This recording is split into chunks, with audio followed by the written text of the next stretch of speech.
wisudanya Wamua, jangan lupa nyalon ketua uni.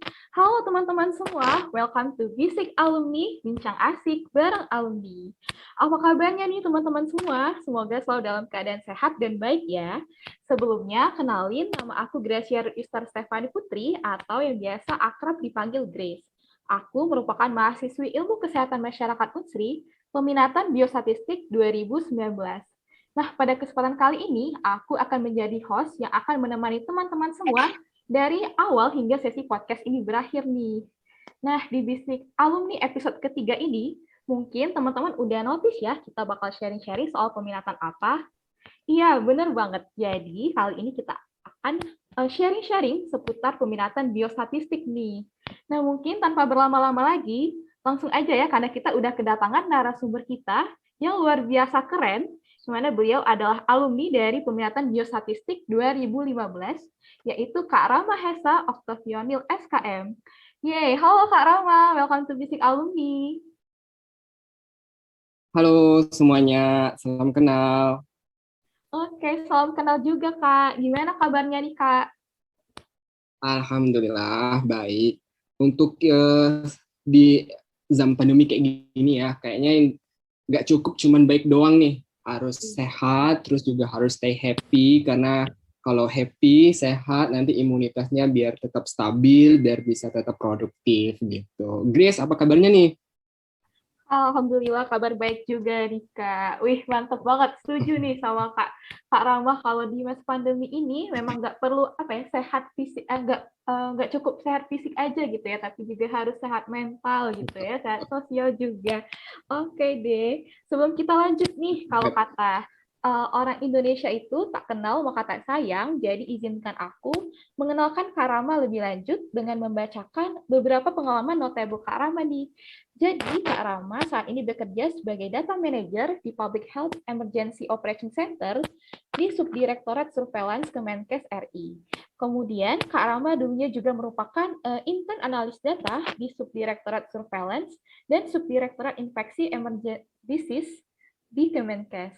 Nah, gak hanya itu nih teman-teman, Kak Rama juga dulunya pernah menjadi web jurnalis di Kesmas Trip ID, asisten penelitian, asisten dosen, dan masih banyak pengalaman keren lainnya.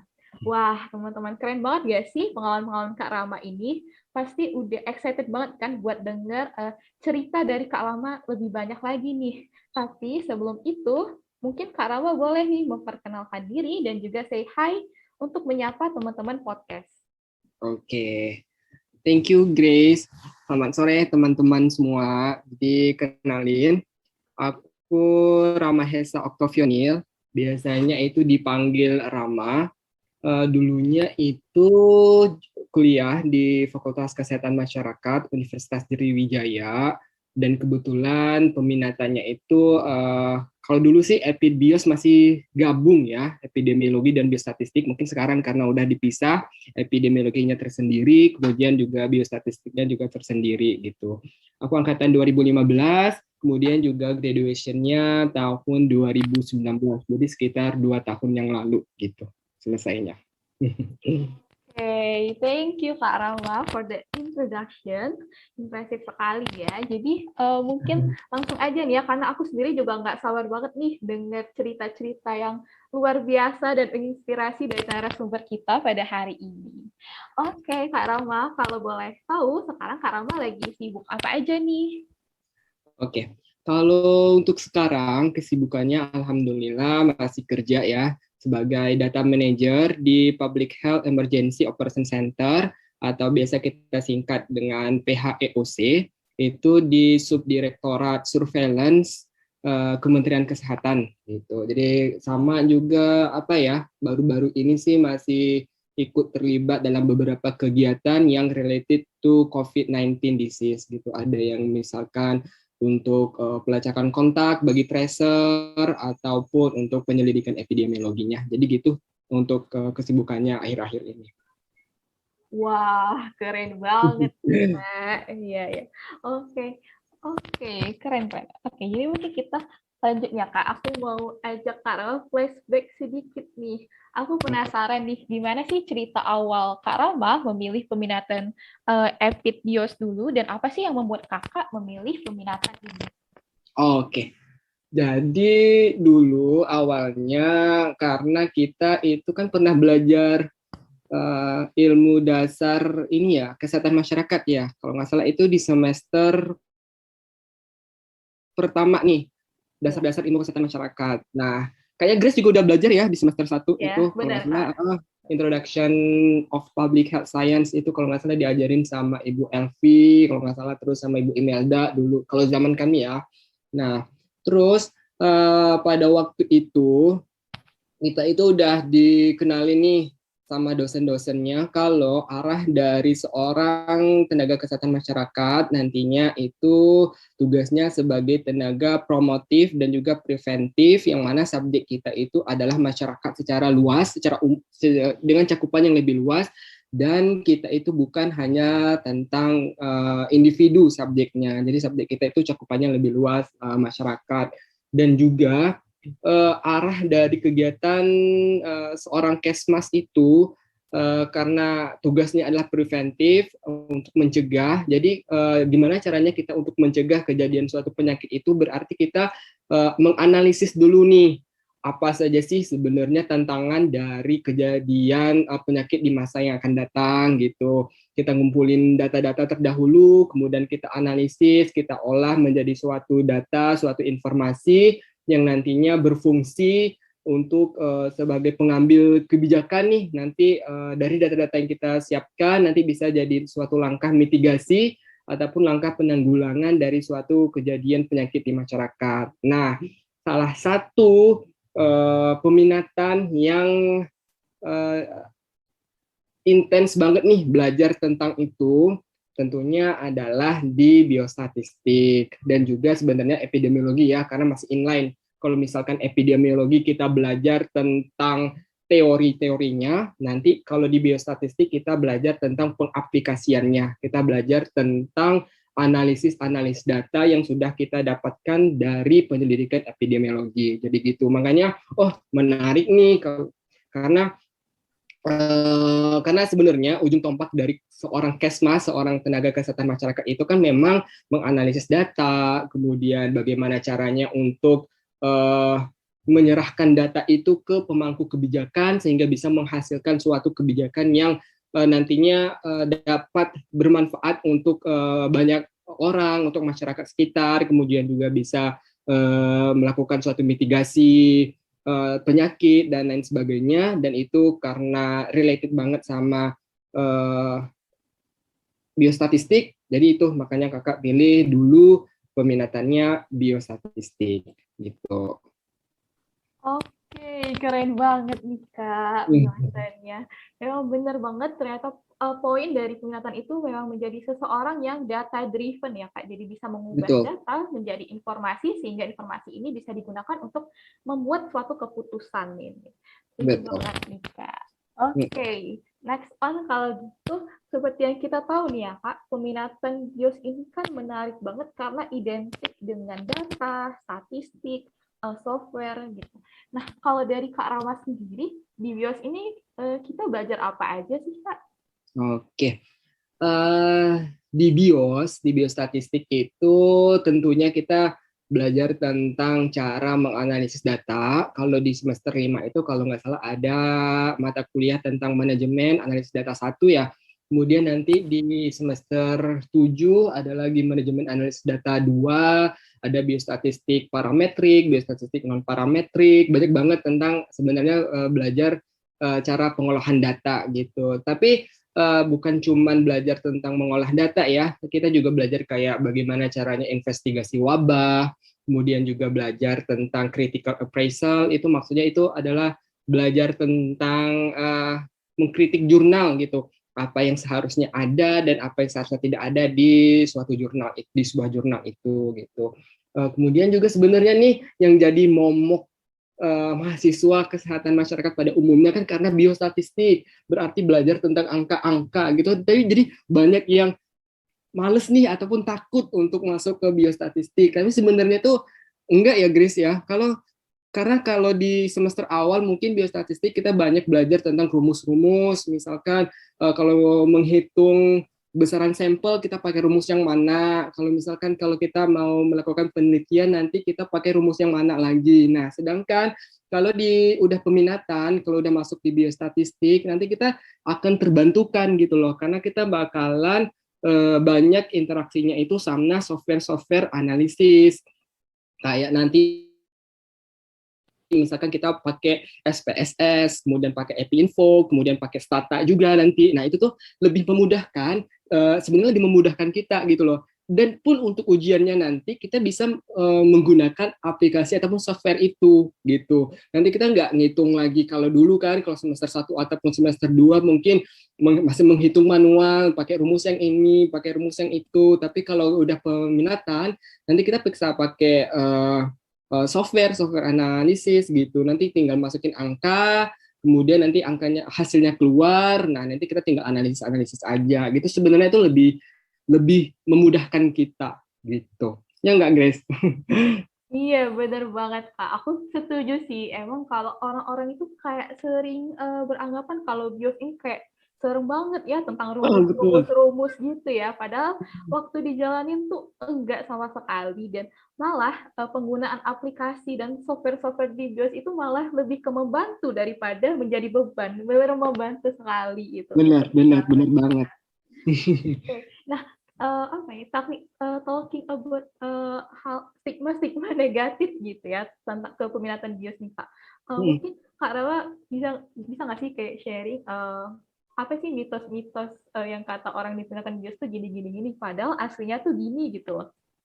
Oke, salah satunya tadi yang udah kita bahas tadi kan, karena memang udah jadi horor karena mungkin ya di awal-awal kan kita banyak belajar tentang rumus, kita ngapalin rumus, ujiannya juga ini kebanyakan menggunakan rumus, kemudian juga pas untuk ujiannya nanti kan banyak, karena udah terstigma di otak mahasiswa kalau biostatistik itu banyak bermain tentang angka, jadi makanya banyak yang takut nih masuk ke peminatan biostatistik. Tapi sebenarnya itu enggak, karena udah dibantu sama software analisis. Kemudian yang kedua, sebenarnya itu di samping stigma negatif, sebenarnya itu banyak banget nih poin-poin plusnya setelah masuk dari peminatan biostatistik ini.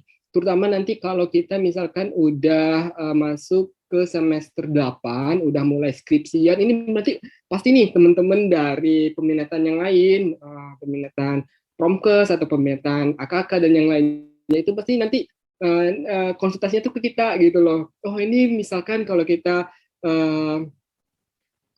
pengen analisis tentang ini, besaran sampelnya gimana, terus kemudian uji yang digunakan tuh uji apa gitu, kemudian juga desain penelitiannya desain yang mana yang lebih cocok gitu. Sebenarnya sih lebih banyak ke hal yang positif sebenarnya kalau udah dijalanin, cuman karena stigmanya dari awal itu karena udah takut sama angka, udah takut sama rumus-rumus, jadi mungkin itu yang ngebuat biostatistik itu jadi terlihat agak menyeramkan, tapi kalau udah dijalani itu enggak seperti itu gitu.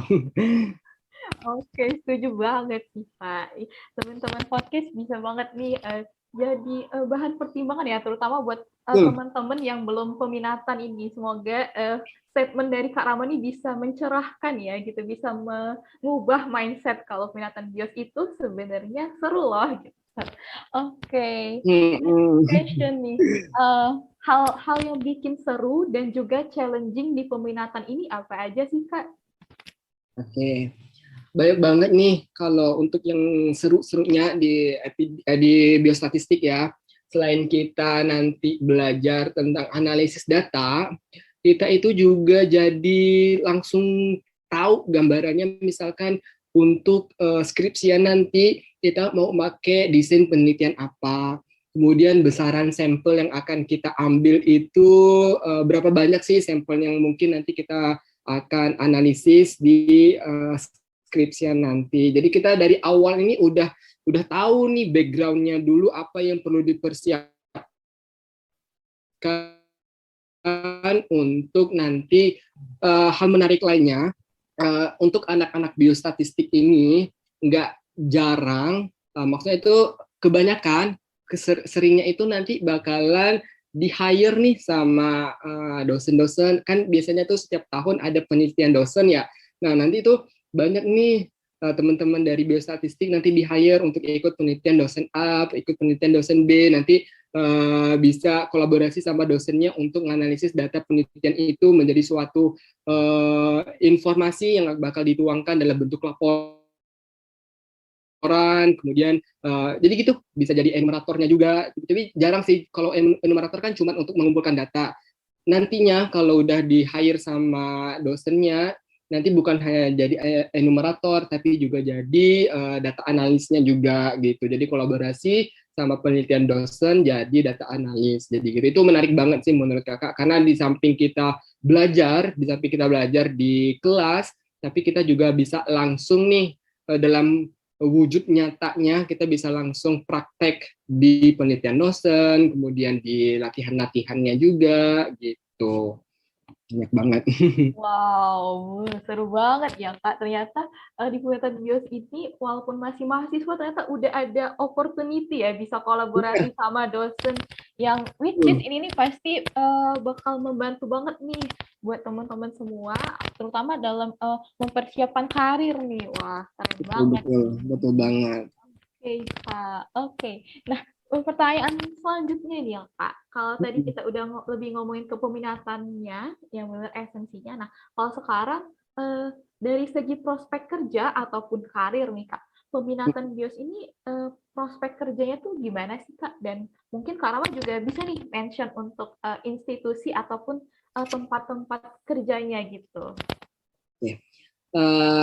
Sebelumnya aku mau dulu kayak nge-reminder teman-teman semua, kalau misalkan nanti kita udah lulus sebagai seorang maksudnya seorang kesmas gitu, udah lulus dari Fakultas Kesehatan Masyarakat, yang akan kita bawa nanti keluar itu bukan tentang misalkan SKM epidemiologi atau SKM dalam kurung biostatistik. Jadi kita masih tetap keluarnya itu sarjana kesehatan masyarakat sebagai seorang sarjana kesehatan masyarakat atau SKM. Nah, untuk masalah biostatistiknya, kemudian epidemiologi atau promosi kesehatan dan lain sebagainya itu cuman peminatan yang kita pilih pada saat kita belajar sebagai seorang kesmas gitu. Nah, untuk kalau mau diterperinci sebenarnya prospek kerja dari seorang sarjana kesehatan masyarakat itu banyak banget.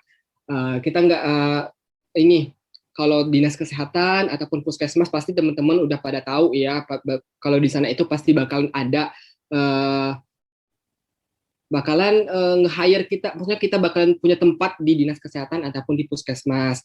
Tapi di sisi yang lain, apalagi ini khususnya untuk biostatistik, kalau misalkan ingin bekerja selain di dinas kesehatan ataupun di puskesmas, bisa juga kerjanya di Kementerian Kesehatan.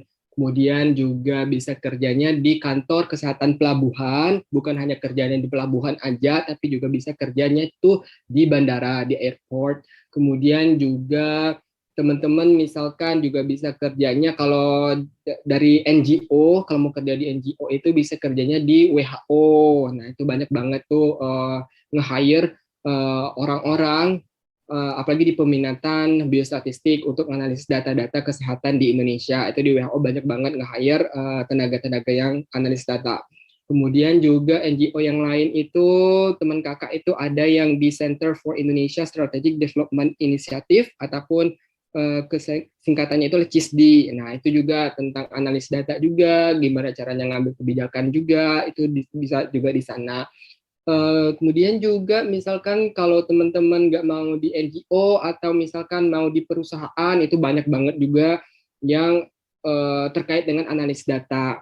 Teman kakak itu ada juga yang kerjanya di perusahaan FMCG, itu sebagai tetap analis data juga, analis data kesehatan, itu terkait tentang gizi, kalau nggak salah, kalau kakak nggak salah ya. Kemudian juga misalkan kalau teman-teman pengen di perusahaan lainnya, itu pasti ada yang tentang analis data, walaupun nggak spesifikasinya tuh nggak tentang kesehatan, mungkin tentang yang lain, tapi tetap basicnya di analisis data itu pasti ada. Jadi kalau misalkan teman-teman ingin tahu prospek kerja yang lainnya juga, teman-teman bisa sering-sering nih, ataupun mulai dari sekarang penting banget untuk buat akun kayak LinkedIn, nanti bisa buat tuh, bisa lihat prospek kerja yang seorang sarjana kesehatan masyarakat yang sekarang ini lagi dibutuhin itu apa aja gitu. Kemudian juga buka aplikasi platform mencari kerja yang lain juga. Tapi untuk yang bisa Kakak mention sekarang itu tadi untuk prospek kerja dari biostatistik seorang analis kesehatan gitu. Oke, thank you Kak. Keren banget, ternyata prospek kerja dari penelitian biostatistik ini luas banget ya, dan bahkan Betul. aku juga kaget karena bisa ada possibility kerjanya itu di perusahaan kayak FMCG gitu, walaupun yang tidak terlalu spesifik ke kesehatan, ternyata masih ada peluangnya ya Kak. Wah, keren banget nih. Ini juga Kakak mau ini deh, Grace, maksudnya Kakak itu kita jangan mempersempit ruang pikiran kita, maksudnya jangan mempersempit pandangan kita tentang pekerjaan sebagai seorang sarjana kesehatan masyarakat, karena di dinas kesehatan ataupun di puskesmas itu udah pasti nih kerjaan kita di sana pasti ada, pasti kita punya tempat di sana gitu. Kita bisa mencari sebanyak-banyaknya informasi tentang tentang opportunity kita itu bisa kerjanya di mana aja gitu, karena pekerjaan itu kan nggak datang sendiri ya, kita harus cari informasinya, bisa ngubungin kakak tingkatnya, atau kita ngecek secara berkala di platform-platform pencari kerjaan, jadi gitu. Jadi banyak banget sih sebenarnya opportunity, asalkan kita itu ngebuka pikiran kita bukan hanya di ruang lingkup dinas kesehatan atau puskesmas aja gitu. Wow, oke. Ini mind blowing banget sih Kak. Benar banget, ternyata kita memang di field kesehatan ini ternyata kita juga harus bisa membuka pikiran kita gitu ya, jangan mempersempit terhadap peluang-peluang karir ataupun kerja gitu ya. Setuju banget nih, harus dicatat ya teman-teman. Oke, next. Sekarang aku mau sedikit mengulik nih dari pengalaman Kak Rama. Yang menarik banget yaitu pengalaman Kak Rama yang sekarang bekerja sebagai data manager di Public Health Emergency Operation Center atau PHEOC di Subdirektorat Surveillance Kemenkes RI. Nah, di mana salah satu kegiatannya itu adalah menyediakan analisis data harian dan mingguan serta laporan statistik wabah penyakit di Indonesia. Wah, ini menarik banget sih Kak. Mungkin Kak Rama boleh nih sharing-sharing dari pengalaman ini tuh gimana aja sih kegiatannya? Oke, jadi sebelumnya aku kenalin dulu ya. Di Kementerian Kesehatan itu kita punya yang namanya Direktorat Surveillance dan Karantina Kesehatan. Nah, di direktorat itu kita punya sub bagiannya itu ada 4. Ada sub surveillance, kemudian ada subdirektorat infeksi emerging disease, kemudian ada subdirektorat imunisasi, kemudian juga ada subdirektorat karantina kesehatan. Jadi ada 4 subdirektorat. Jadi misalkan nih teman-teman kalau mau magang, mau internship-nya, misalkan kalau ada ketertarikan mau internship ke Kemenkes, apalagi yang jurusan biostatistik sama epidemiologi, bisa banget nih join di ataupun magangnya tuh di Direktorat Surveillance dan Karantina Kesehatan. Selain itu, untuk teman-teman yang di biostatistik, bisa juga magangnya nanti di Kemenkes di bagian pusat data dan analisis kesehatan ataupun pusdatin. Nah, itu lebih terkait sama sistem informasi kesehatan. Kebetulan juga di biostatistik kan kita juga sedikit banyaknya belajar tentang sistem informasi kesehatan kan. Nah, di sana kita juga bisa, teman-teman biostatistik bisa magang di sana juga. Nah, berkaitan sama PHOC itu masuknya ke sub bagian surveillance gitu. Jadi ada banyak banget kegiatan di sub bagian surveillance ini. Salah satunya yang udah dimention sama Grace tadi, ada kita nge-provide daily and weekly report, dan kemudian kita menyerahkan hasil data kita itu, hasil laporan kita ke pimpinan kita serahkan ke direktur, ataupun kita serahkan ke Pak Menteri Kesehatan ataupun para pemangku kebijakan lainnya yang membutuhkan data kesehatan itu. Nah, kalau untuk gambaran kegiatan dari analis data harian, daily analysis itu, contohnya itu yang lagi hangat-hangatnya dibicarakan sekarang ini kan tentang COVID-19 ya. Jadi setiap hari kita pasti memprovide data tentang kasus COVID-19 di Indonesia, gimana perkembangannya hari ini, kasus konfirmasinya ada berapa, kasus meninggalnya ada berapa, kasus sembuhnya ada berapa, kemudian kita analisis perkembangan kasusnya ini apakah meningkat dari hari sebelumnya, apakah hari ini kasus sembuhnya lebih tinggi, kemudian apa yang menjadi temuan nih di suatu provinsi, oh ternyata di provinsi A ada peningkatan kasus yang signifikan, nanti kita analisis karena kenapa di provinsi itu bisa terjadi peningkatan kasus. Nah, itu untuk analisis hariannya kita buat jadi laporan harian. Kemudian untuk data mingguannya, untuk weekly reportnya itu kita membuat suatu analisis tentang penyakit potensial wabah di Indonesia. Jadi kalau teman-teman semua pernah buka nih Permenkes, Peraturan Menteri Kesehatan nomor 1501 tahun 2010, kalau di Indonesia ini ada sekitar 23 penyakit yang berpotensial wabah. Jadi setiap minggunya kita perlu nih melakukan monitoring, perlu melakukan evaluasi tentang perkembangan penyakit 23 penyakit berpotensial wabah di Indonesia ini. Kita buat dalam bentuk, kita buat analisis datanya, gimana perkembangan kasus mingguannya, kita analisis mana yang perlu menjadi perhatian dan kita tindak lanjuti gitu, biar penyakit-penyakit ini nggak mewabah di daerah tersebut, biar nggak meluas, walaupun udah terjadi, misalkan udah terjadi wabahnya, biar nggak meluas ke daerah yang lain, jadi gitu. Jadi kita perlu melakukan analisis data secara mingguan juga, selain kita melakukan analisis secara hariannya, jadi gitu. Oke, thank you Kak. Wah, keren banget penjelasannya, sangat-sangat enlightening gini ya. Keren banget emang. Oke Kak, nah pengalaman selanjutnya nih ya Kak, yang nggak kalah menarik dari Kak Rama. Kak Rama ini juga pernah berpartisipasi dalam melatih 1.000 mahasiswa kesehatan di Indonesia untuk menjadi pelacak kontak kasus COVID-19 nih Kak. Wah, keren banget Kak. Mungkin bisa dong Kak sharing-sharing soal pengalaman ini. Oke. Ini sebenarnya kegiatannya itu bulan Mei kalau nggak salah ya. Saat kasus kasus COVID-19 kita itu sedang menuju puncak. Kan puncaknya kasus COVID-19 di Indonesia kan di bulan Juni, Juli ya, hampir menyentuh angka 50.000, 56.000 waktu itu. Nah, di saat itu, saat-saat yang genting banget itu, karena kasusnya membludak, jadi butuh kolaborasi dari lintas sektor, baik dari lintas sektor dinas kesehatan sudah pasti, kemudian salah satunya juga kita kerjasamanya sama sektor pendidikan dan kebudayaan, dinas pendidikan dan dinas kebudayaan, karena kita ngerasa kalau pandemi ini bukan cuman tanggung jawab dari teman-teman kesehatan aja, tapi dari lintas sektor. Karena kalau kolaborasi dari lintas sektor, pasti nanti pandeminya bisa cepat. Kita pengennya pandemi bisa cepat berakhir, kemudian juga pekerjaannya bisa lebih ringan gitu. Nah, 1.000 mahasiswa yang kita latih ini supaya bisa jadi kontak tracer di masing-masing wilayahnya, di masing-masing tempat tinggalnya itu ada di mana.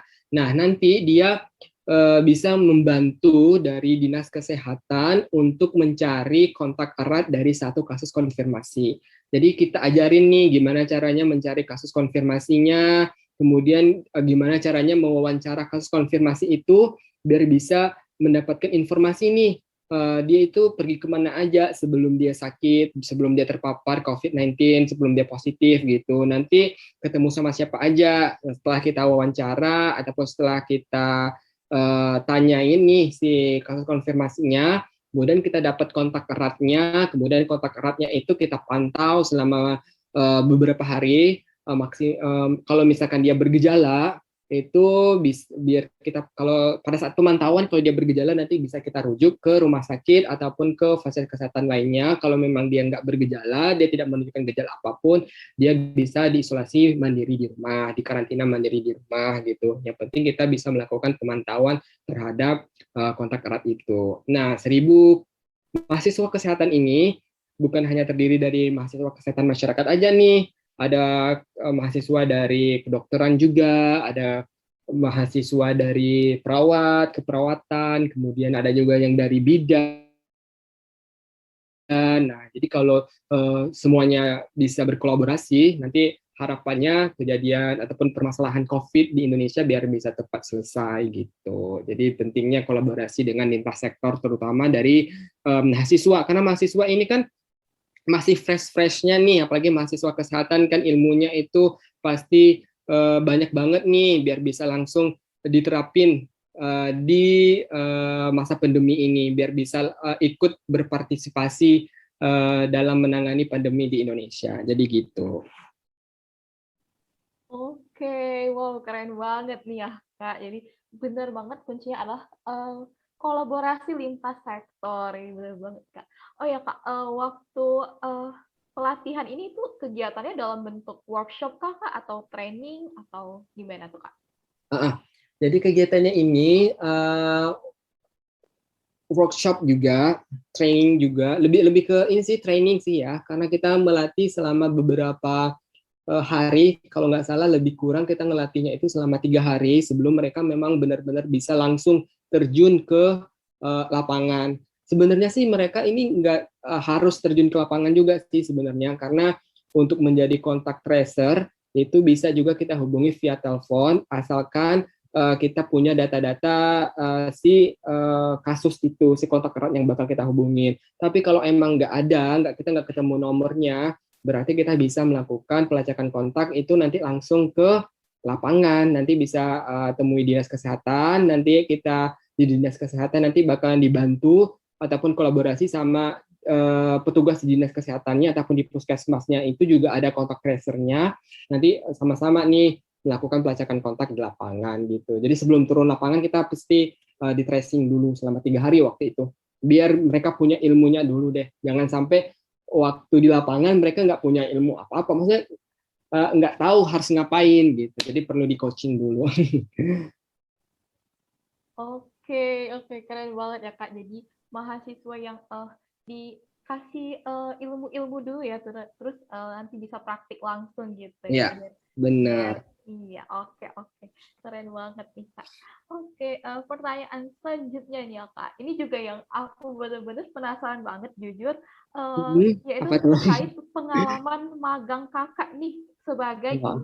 analis data di Subdirektorat Surveillance dan Subdirektorat Infeksi Emerging Disease atau INFEN di Kemenkes. Nah, ini mungkin Kak Rawa boleh dong sharing-sharing awalnya bisa magang di Kemenkes itu gimana sih Kak? Oke. Awal magang ya, itu kita magangnya di semester 8, kakak berlima bareng temen kakak. Waktu itu kita nyari nih, kalau magang sih sebenarnya kan itu kayak cepet-cepetan gitu loh. Maksudnya kalau ada temen kita yang udah daftar magang di mana misalkan di dinas kesehatan, dan di sana itu udah ada 2 kelompok nih yang udah magang di sana. Jadi kita itu kayak nggak kebagian kota di bulan itu misalkan, sedangkan kita pengennya itu magangnya itu di bulan itu, tapi karena kita nggak kebagian kota jadinya kita magangnya tuh di bulan berikutnya. Nah, karena kebetulan kakak juga gimana sih caranya kita magangnya itu jangan karena di dinas kesehatan pasti udah banyak, kemudian juga mungkin di puskesmas di sekitaran Palembang, Ogan Ilir juga mungkin banyak juga yang udah daftar di sana. Kenapa enggak nih kita coba magangnya tuh di Kemenkes aja gitu. Kita cari opportunity yang lebih nih di Kemenkes. Gimana sih caranya untuk bisa kerja di Kemenkes itu gimana gitu, budaya kerjanya gimana, gimana juga mereka dalam mempersiapkan laporan-laporan ataupun diseminasi datanya ke Menkes atau ke pemangku kebijakan yang lainnya juga. Nah, gimana enggak kita magangnya tuh di Kemenkes aja. Nah, karena udah ketemu kelompok yang klop juga, udah satu visi misi, udah ini sama-sama mau mencoba dulu nih. Kuncinya mencoba dulu nih. Eh, Soal diterima atau nggak diterimanya itu urusan belakangan. Yang penting kita coba dulu, kita lampirin surat magangnya, kita lampirin dulu. Ternyata dibales nih sama Kemenkes. Ternyata bisa nih eh, magang di Kemenkes. Waktu itu bulan Februari sampai Maret kita bisa magang di sana. Kemudian juga ya udah karena udah di ACC, kemudian juga dari kampus pun menyetujui tentang itu, jadi kita berangkat nih ke Kemenkes buat magang di sini selama kurang lebih 1 bulan gitu. Wow, keren keren keren banget sih Kak. Oke oke. Nah, dalam 1 bulan itu nih Kak, dalam 1 bulan magang itu kegiatan Kakak itu apa aja sih Kak? Atau mungkin ada project khusus untuk magang atau gimana gitu Kak?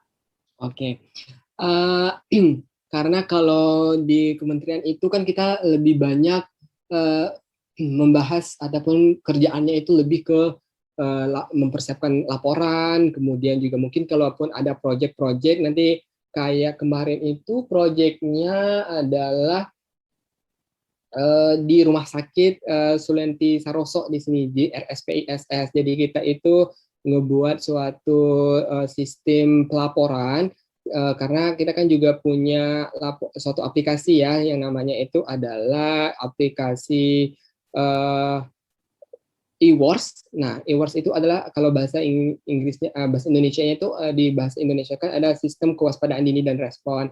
Nah, kita menghubungkan gimana sih pelaporan dari rumah sakit itu biar bisa masuk ke sistem itu. Nah, itu salah satu project yang kebetulan itu kita diikut sertakan untuk bisa berkecimpung di sana. Yang kebetulan baru sekarang ini bisa terrealisasi gitu. Kalau kemarin sih cuman persiapan-persiapannya aja, ngedata rumah sakit mana yang bisa diikut sertakan dalam pelaporan SKDR namanya gitu.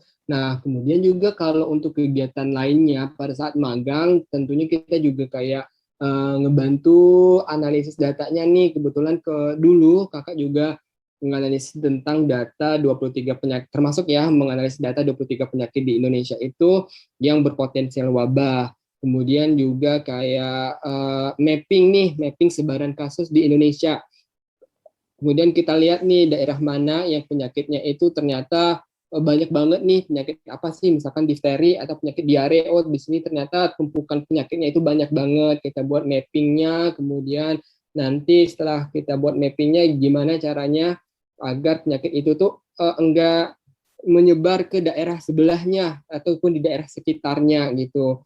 Kemudian kita buat analisis statistik tentang gimana sih perkembangan penyakit di Indonesia ini gitu loh. Nanti kalau udah dibuat pastinya nanti kita serahkan dulu nih ke kalau di Kemenkes itu kan waktu kita magang kan kita punya kayak PJ magangnya gitu loh, dosen-dosen lapangannya. Nah, kita kasih dulu ke dosen lapangannya apakah laporan yang kita buat ini benar atau enggak. Kalau misalkan perlu direvisi, nanti di bagian mana yang perlu direvisi gitu. Nanti kalau udah pas, udah cocok, baru bisa disampaikan ke atasan gitu. Jadi gitu sih kurang lebih kegiatannya di waktu magang gitu. Wah, keren banget ya Kak. Wah, jadi tuh pengen deh. Oke Kak, mungkin ya Kak di sini teman-teman podcast tuh pasti ada deh yang bermimpi nih buat magang di Kemenkes. Nah, aku pengen tanya dong Kak, kalau untuk kesempatan magang di Kemenkes sendiri itu apakah hanya untuk peminatan bio saja atau terbuka untuk semua peminatan ya Kak? Oke, kalau untuk di Kementerian Kesehatan, kalau misalkan teman-teman ini mau magang di sini, udah pasti backgroundnya harus dari kesehatan dulu nih, harus mahasiswa kesehatan. Misalkan biostatistik nih, magangnya pengen di Kementerian Kesehatan, nanti bisa buka websitenya nanti di Direktorat Surveillance atau mungkin di Pusdatin, Pusat Analisis Data Kesehatan. Kemudian kalau Adapun untuk yang lain-lainnya selain dari biostatistik pasti ada di Kemenkes, asalkan background-nya teman-teman itu kesehatan gitu. Nanti bisa dicocokkan dengan bagian-bagian yang ada di Kemenkes gitu. Untuk promosi kesehatan ada bagian promosi kesehatan. Kemudian untuk bagian apalagi misalkan untuk bagian epidemiologi ada juga. Kalau biasanya epidemiologi dan juga biostatistik itu di satu subjek yang sama biasanya ya, di satu bagian yang sama karena kerjaannya itu hampir mirip-mirip gitu. Kemudian pokoknya itu disesuaikan aja dengan background teman-teman itu sekarang ini lagi di penjurusan apa, kemudian nanti tinggal dicocokkan aja dengan bagian-bagian yang ada di kementerian gitu. Oke, berarti tidak menutup kemungkinan ya Kak untuk peminatan apapun selagi masih dari kesehatan gitu ya Kak. Wah, keren banget Masih nih Kak. bisa, iya. Oke, noted nih Kak. Nah, kalau kira-kira nih Kak, ada nggak sih Kak tips dan trik dan mungkin apa aja yang harus dipersiapkan sedini mungkin nih kalau kita pengen magang di Kemenkes nih Kak? Mungkin bisa sharing-sharing Kak. Untuk syarat-syarat khusus biar bisa magang di Kemenkes sih nggak ada yang terlalu ribet, asalkan proposal yang teman-teman ajuin itu tujuannya jelas, mau magang di subdit apa, mau magang di bagian apa, kemudian output teman-teman setelah magang itu apa, itu dicantumin di proposal magangnya. Kemudian juga jelas nih dalam kurun waktu berapa lama magangnya di sini, kemudian juga dari bulan apa,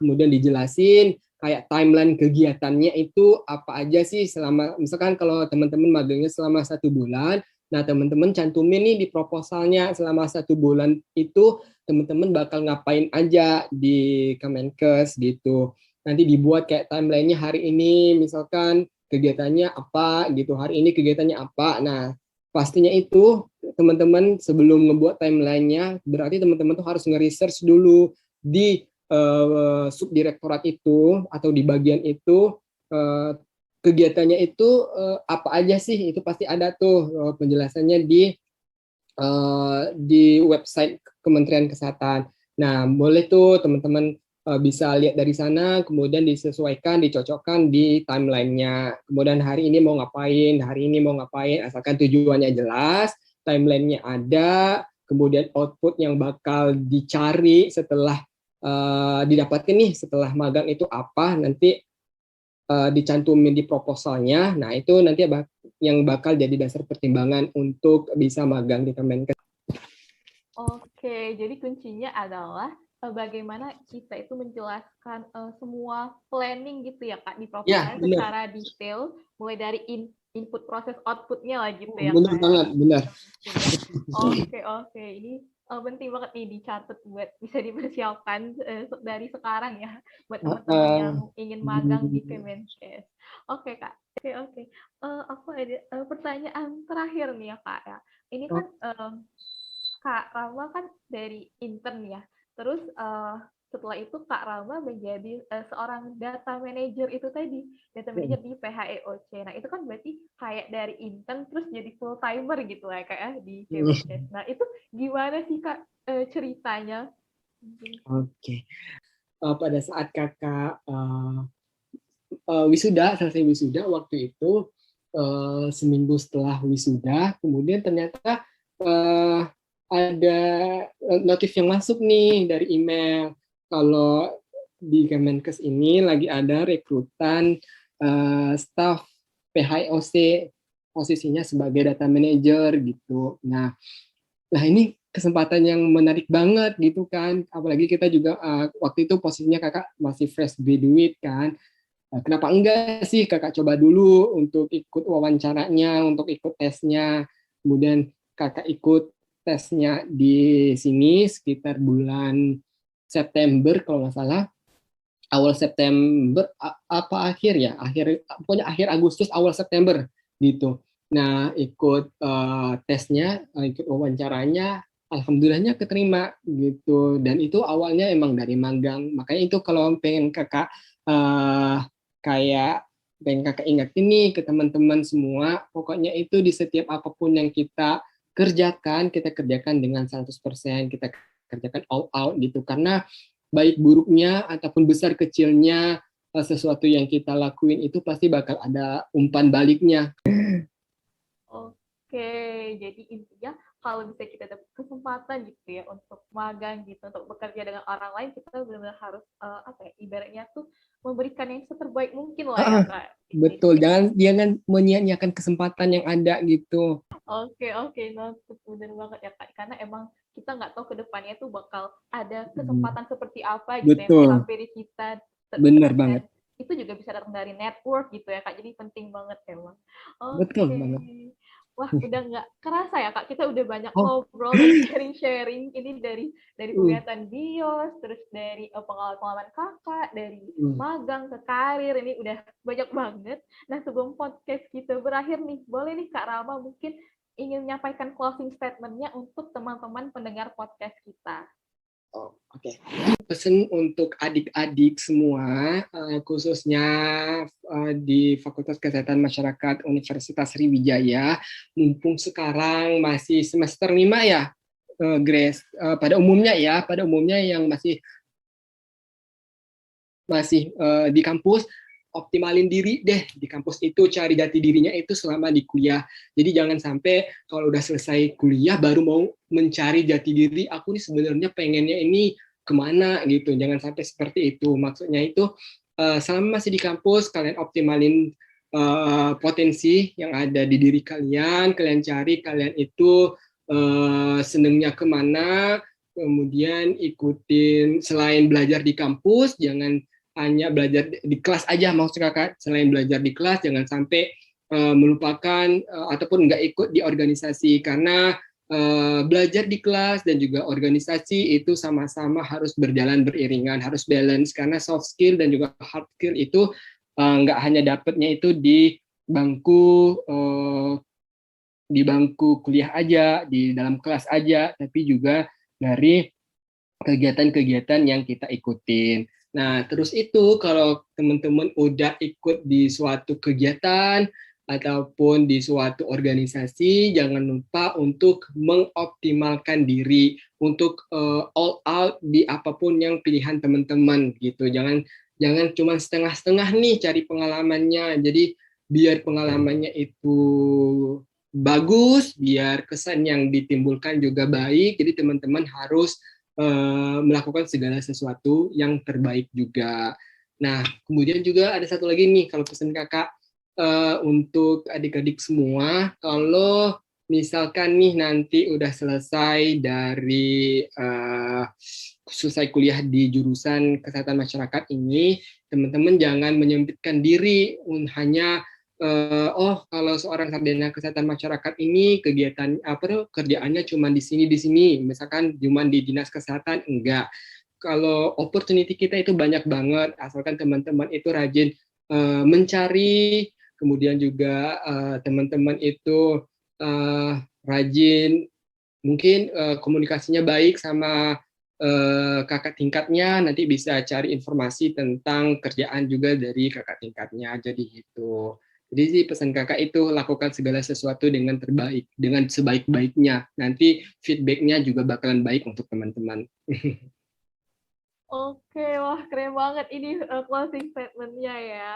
Jangan lupa teman-teman ini bisa dicatat gitu ya, di highlight ini ya, untuk jadi input gitu ya.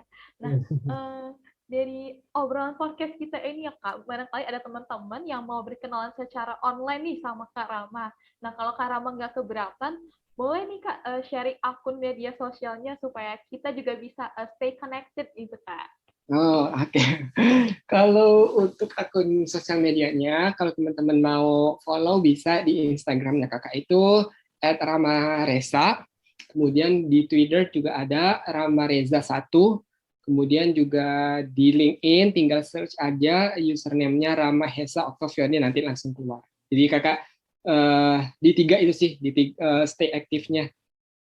Oke, thank you Kak udah sharing akun media sosialnya. Jangan lupa ya teman-teman bisa di-add, di-follow, di-connect gitu ya. Oke, wah tanpa terasa nih kita udah tiba di penghujung podcast. Nggak kerasa karena benar-benar seseru itu, tapi nggak hanya seru, ternyata daging banget nih, dapat banyak insight, dapat banyak ilmu dari pengalaman-pengalaman dan cerita-cerita Kak Rama nih. Di sini Grace mau ngucapin terima kasih banyak kepada Kak Rama yang udah meluangkan waktunya pada hari ini, udah mau sharing-sharing nih sama kita semua di Bisik Alumni edisi peminatan BIOS ini. Aku yakin banget kalau sesi kita tadi ini pastinya akan membawa banyak manfaat gitu ya, amin gitu ya, bagi kita Amin. semua.